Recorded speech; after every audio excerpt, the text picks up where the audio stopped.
Donc bonjour, je suis Catherine Laporte, médecin généraliste et maître de conférence à Clermont-Ferrand.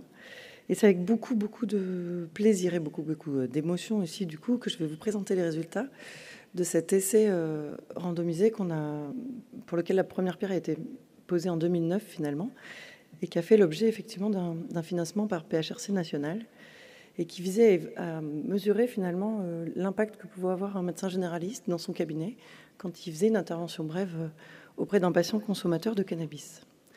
Simplement pour resituer la consommation en France, on est dans le trio de tête des pays européens.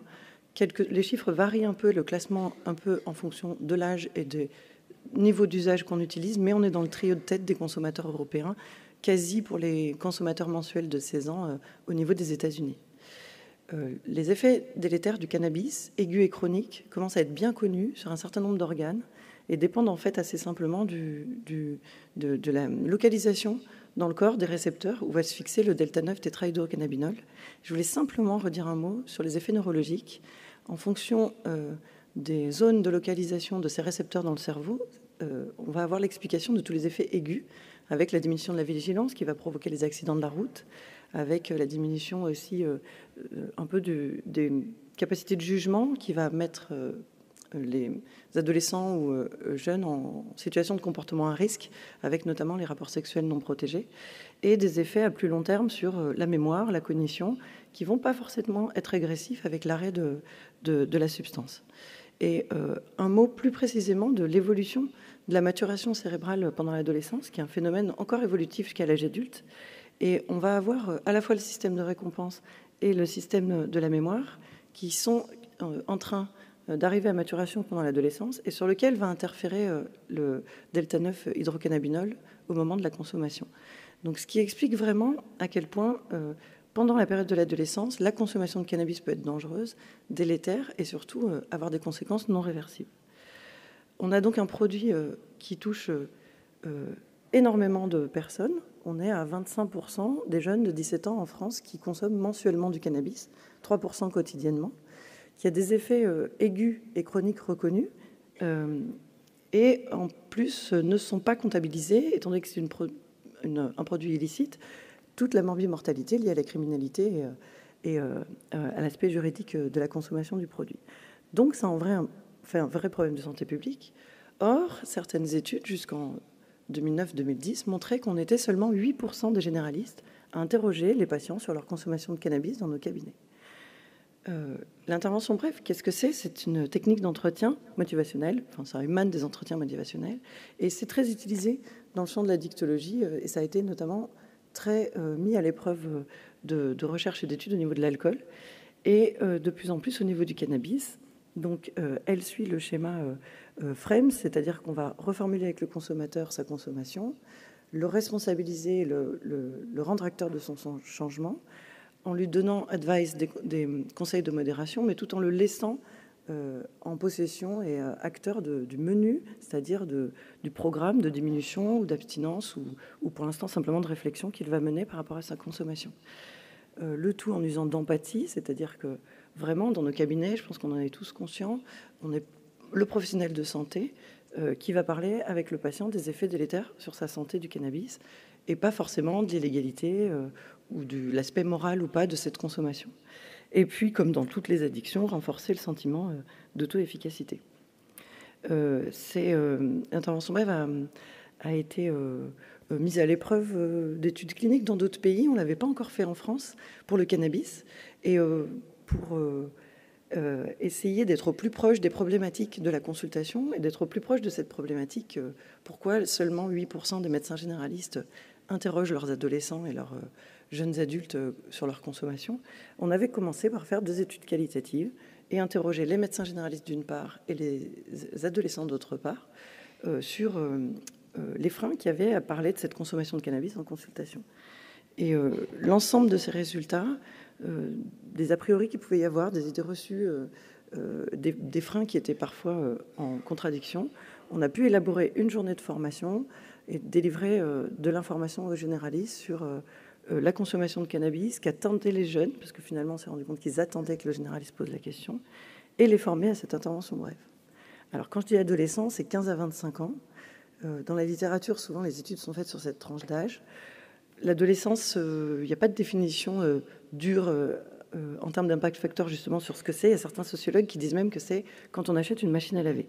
Donc c'est une tranche d'âge qu'on a prise qui nous permettait de nous comparer à d'autres essais dans la littérature.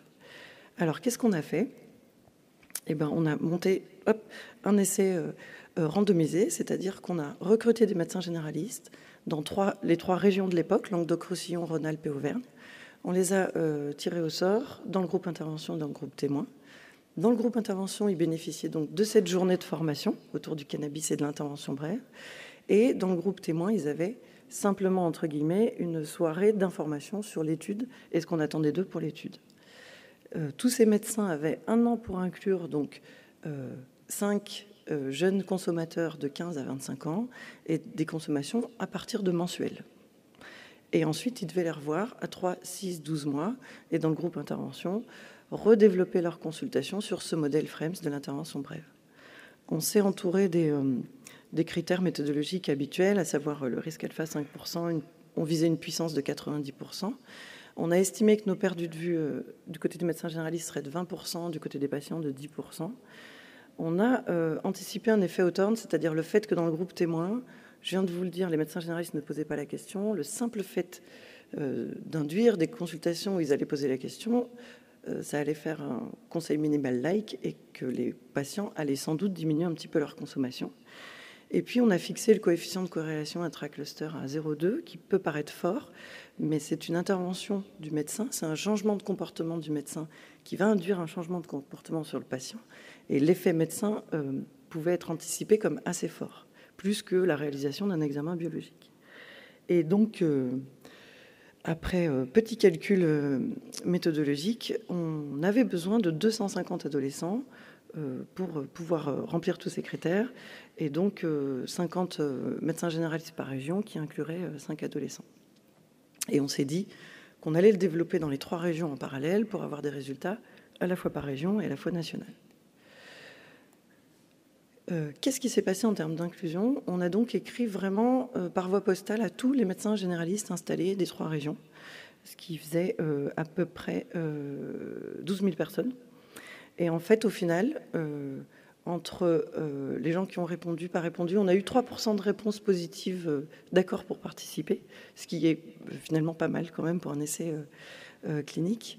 Et on en a perdu entre l'accord et la formation, après la formation, et on s'est retrouvé avec un pool de 77 médecins généralistes qui participaient à l'étude, dont la répartition par groupe et par région est affichée, et qui ont inclus, pendant l'année qu'ils avaient pour inclure, 262 patients. 141 dans le groupe intervention, 141 dans le groupe témoin, 121 dans le groupe intervention. Et déjà, ici figure le taux de suivi, et on est arrivé au bout d'un an à 146 patients suivis du début à la fin qui pouvaient être analysés. Ça, c'est le tableau qui compare nos patients. C'est les médecins qu'on a randomisés, c'est eux qui ont inclus les patients. Il fallait donc qu'on s'assure que les 2 populations de patients, dans le groupe intervention et dans le groupe témoin, soient identiques.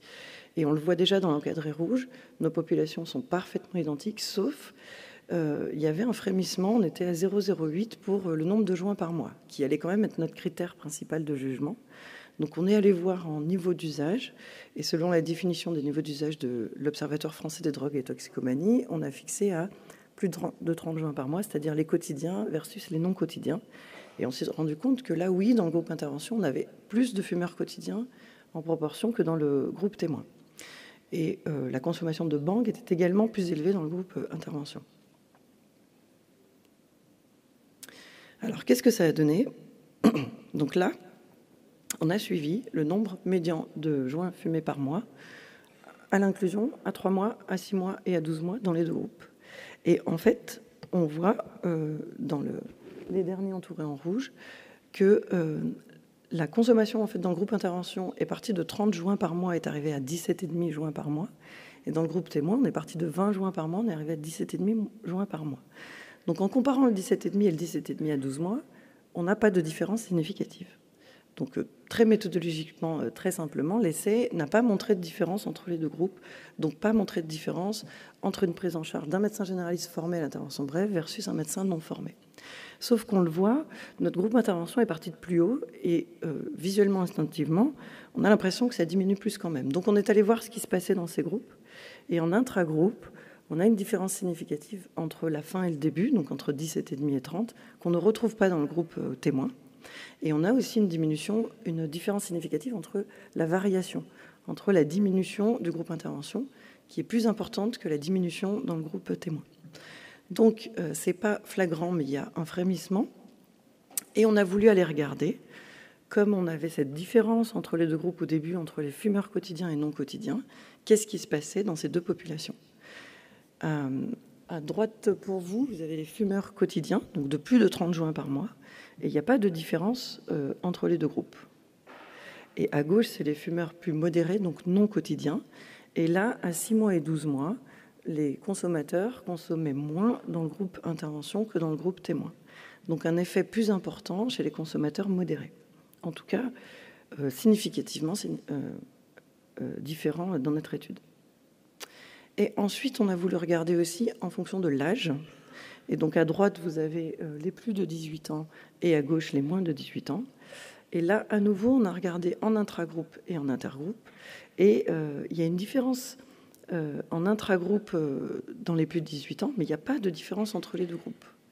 Alors que pour les moins de 18 ans, et ces courbes sont finalement presque les plus intéressantes, dans le groupe moins de 18 ans témoin, on a une augmentation de consommation qui suit en fait l'évolution de la consommation de 15 à 25 ans qui augmente de manière naturelle quand on fait des études épidémiologiques. Et on voit que dans le groupe intervention, ça diminue. C'est significatif qu'à 6 mois, mais on voit bien qu'avec peut-être un peu plus de puissance, on aurait une différence sur les résultats à 12 mois. Donc, qu'est-ce qu'elle nous a raconté, cette étude ? Elle nous a raconté qu'un médecin généraliste qui ferait une intervention brève dans son cabinet, on ne peut pas parler d'impact spectaculaire, mais chez les moins de 18 ans et les consommateurs non quotidiens, on a tout intérêt à le faire. On a tout intérêt à le faire et on a regardé dans la littérature ce qui se passait avec l'intervention brève. En fait, est-ce qu'elle marche ou pas ? C'était le cœur de la question de cet essai. La réponse n'est pas si simple. On a depuis fait une revue de la littérature qui a les mêmes résultats qu'en France. Il y a des effets dans certaines études, il n'y en a pas dans d'autres. Les effets sont parfois un peu décevants en termes de taille d'effet. Et on se rend compte que l'intervention brève, il y en a autant que de gens qui font des études sur l'intervention brève. Elle dure de 20 minutes à 30 minutes. Les équipes font de 1 à 4 sessions. Nous, c'était des médecins généralistes. Dans les pays anglo-saxons, c'est plus souvent les infirmières qui la font. Est-ce qu'il faut la faire en monosubstance ou en plurisubstance ? Nous, on a choisi de le faire que sur le cannabis. On voit que ça marche mieux sur l'alcool. Et on voit que quand on fait des essais avec une intervention brève qui vise à la fois le cannabis et le tabac, on est parfois plus performant. Donc ça, c'est pas tranché. Est-ce qu'on est plus efficace si on agit sur une drogue ou sur plusieurs ? Est-ce qu'il faut être uninodal ou multinodal ? Nous, on a testé que l'effet de l'intervention du généraliste. Est-ce qu'il ne faudrait pas être sur des plans plus génériques, avec une affiche dans la salle d'attente, une intervention auprès des parents, des interventions plus multimodales? On est sur de la prévention, sur du changement de comportement.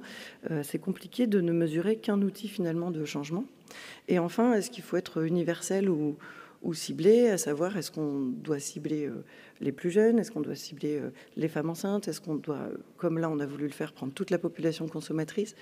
Toutes ces questions sur l'intervention brève sont encore ouvertes. On vient de faire une revue de la littérature qu'on est en train d'essayer de publier, j'espère revenir l'année prochaine. Et il n'y a pas de réponse franche encore sur l'outil en lui-même. Mais ce qui est sûr, c'est que de sensibiliser les médecins généralistes à un tel outil de communication et d'entretien, ça les a sensibilisés, ça les a remis, je vous le disais, en posture d'experts de soins, et ça les a renforcés dans cette posture et un peu dédouanés de l'aspect sociologique, législatif, et ils sont dans leur cabinet en possession des informations qu'ils peuvent donner, mais biomédicales et psychosociales, à leurs patients pour simplement les informer des dangers et les prendre en charge sur cette consommation. Et puis ça participe à vraiment mettre le champ des addictions dans les maladies chroniques et de les prendre en charge de même que toutes les autres maladies chroniques, autour d'une décision médicale partagée, avec un contrat fait ensemble et des objectifs qu'on se fixe ensemble. Mais finalement, c'est pas que ça qui nous a interrogés, et cette étude, elle a ouvert énormément de questions. Certes, l'intervention brève, on a besoin de savoir si ça marche en réduction des risques, en soins primaires, en addictologie, mais ça nous a vraiment interrogé énormément, sur le recrutement des médecins. Et c'est une thématique que beaucoup d'entre nous abordons quand on fait de la recherche clinique en ce moment avec les médecins généralistes. Recruter des médecins généralistes dans leur cabinet pour qu'ils participent à nos études, c'est vraiment une problématique en ce moment. On parle beaucoup de réseaux d'investigateurs, on parle beaucoup de comment on pourrait valoriser ce rôle et le renforcer pour qu'on ait plus d'investigateurs, et comment après leur faciliter l'inclusion des patients.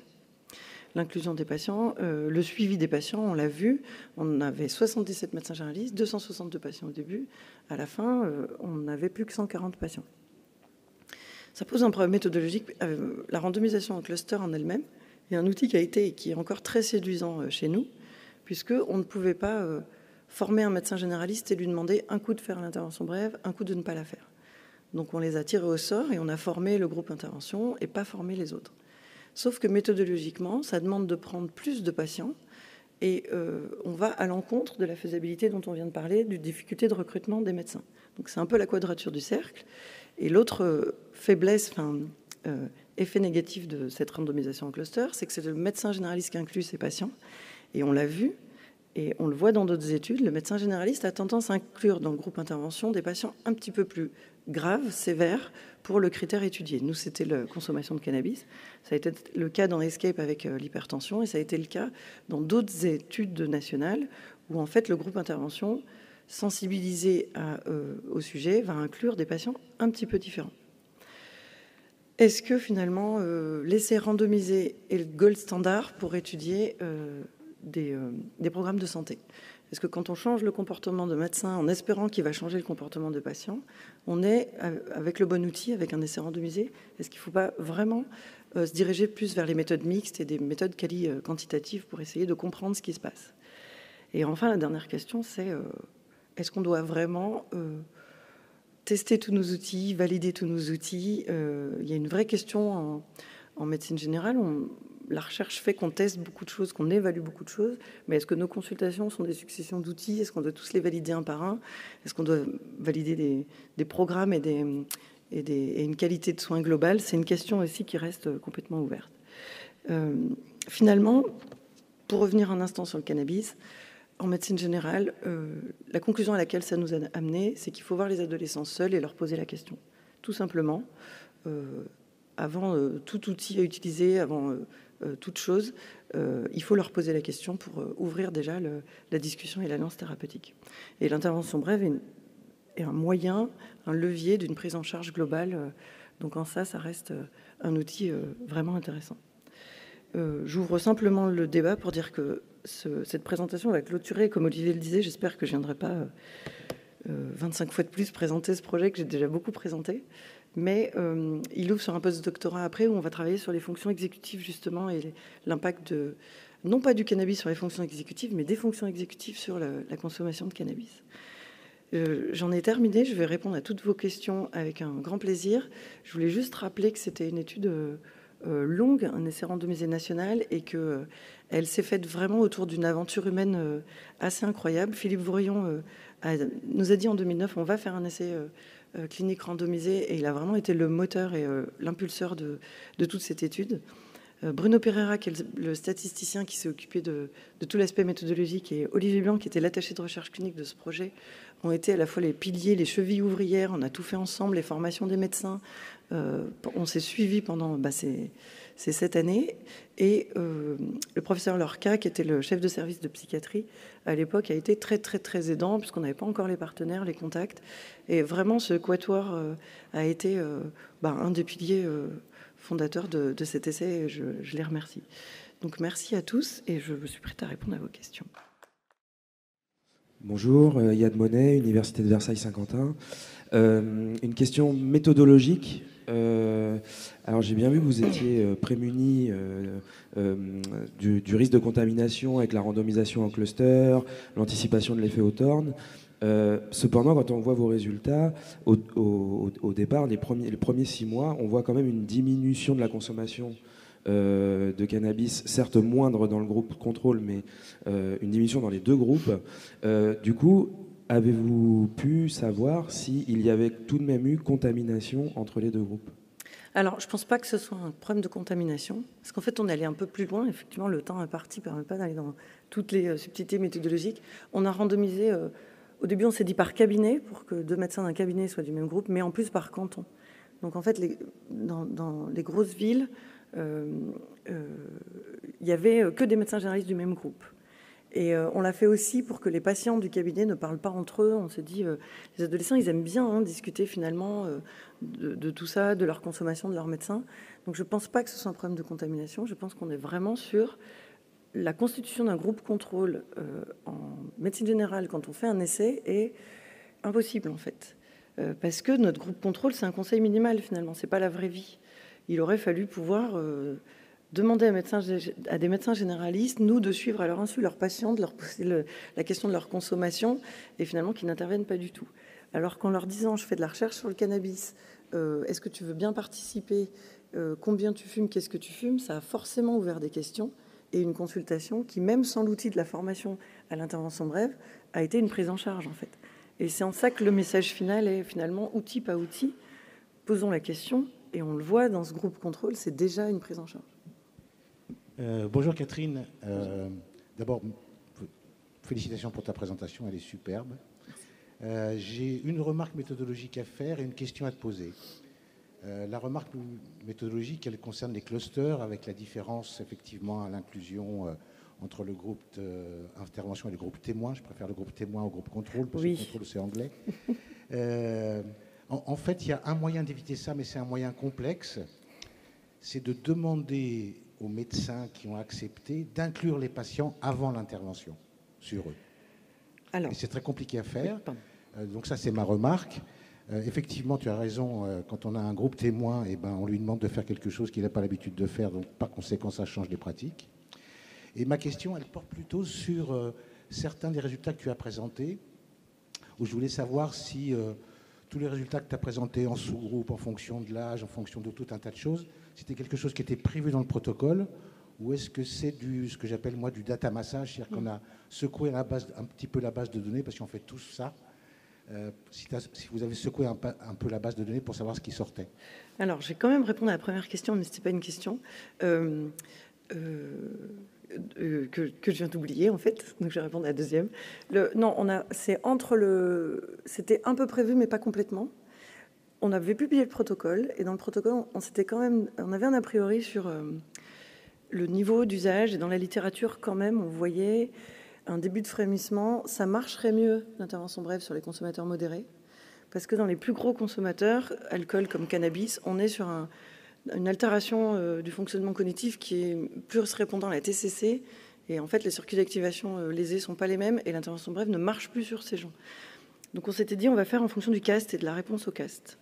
Et quand on a vu qu'on avait une différence de proportion de fumeurs quotidiens ou pas, on s'est dit, on ne va pas faire le CAST, parce que le CAST, en médecine générale, on ne le fait pas. On s'est rapproché, en fait, au fil du temps, vraiment de la pratique du médecin. Et on s'est dit, on va faire cette sous-population moins de 30, plus de 30.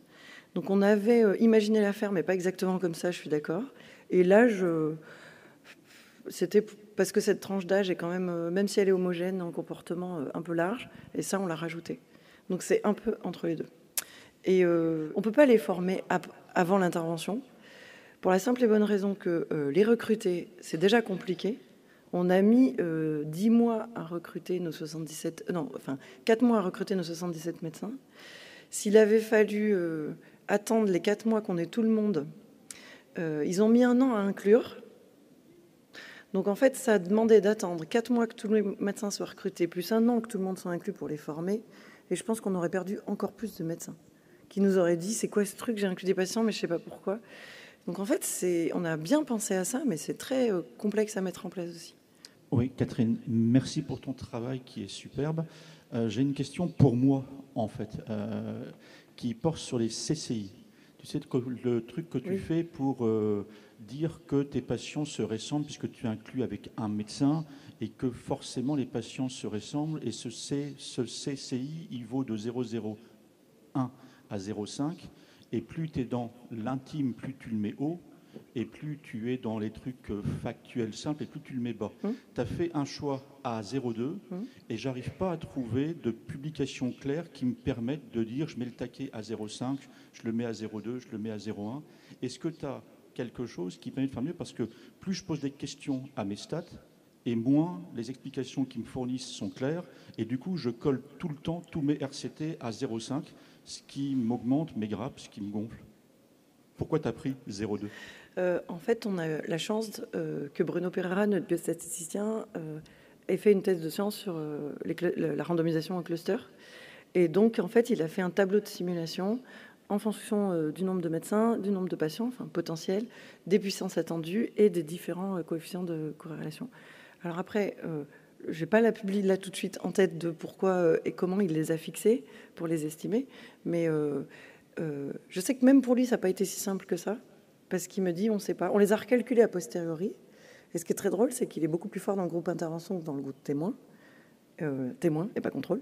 Et ce qui prouve bien quand même qu'on a aussi homogénéisé déjà la pratique des médecins en faisant cette intervention. Alors je ne réponds pas exactement à ta question parce que je n'ai pas la référence, mais effectivement ça a été un gros sujet de discussion et on n'a pas... je ne crois pas qu'on ait de réponse stricte sur quand tu fais des bandelettes urinaires, tu vas plutôt le prendre à 0,02 et puis quand tu vas faire une intervention brève, tu vas plutôt le prendre à 0,4, 0,5. Je pense que ça va se faire au fil du temps, d'où l'intérêt aussi peut-être maintenant d'évaluer un peu tout ce qu'on a fait, de recalculer ces coefficients et peut-être de travailler dessus en méthodologie sur nos études.